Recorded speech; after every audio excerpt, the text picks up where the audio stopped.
Rivalita mezi Orlem Třešť a Euroklubem nepřestává ani v těchto dnech, kdy už dávno zimní futsalová sezona skončila.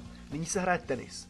All-Star tým Orla, za kterého nastoupil Tomáš Niederhafner a Jan Makel, změřil své tenisové schopnosti s výběrem Euroklubu, jehož barvy hájili Pavel Forst a Jan Kameník. Hrálo se na kurtu v Slavicích a po setech 6-3, 6-0 a 5-7 se nakonec rozhodlo o vítězi a prestižní vítězství si domů odnesl výběr Euroklubu.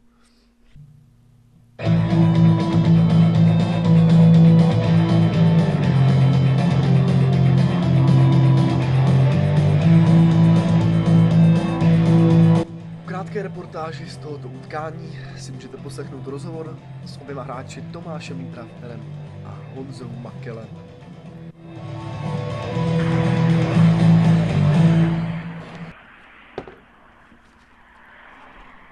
Před začátkem utkání se obě družstva především koncentrovala na hru. Někteří nervózně postávali, jiní zase trénovali styl držení tenisové rakety. Hra byla od počátku poměrně vyrovnaná, ale Orlům chyběl klid v koncovce a díky tomu tak prohráli první set poměrem 6-3. Druhý set byl však už v kompletní režii Euroklubu. Ten bezchybně servíroval a výborně hrál na síti.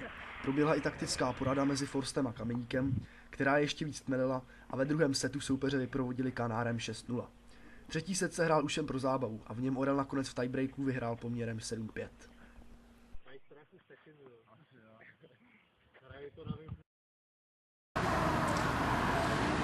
Tak dnes 17.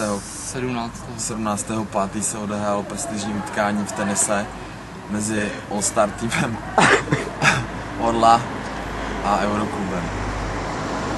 Hrálo se na Salaveckém kolbišti asi hodinu, 2 hodiny. Bohužel jsme prohráli. A tímto chceme vzkázat Euroklubu, že jsou lepší v tenise.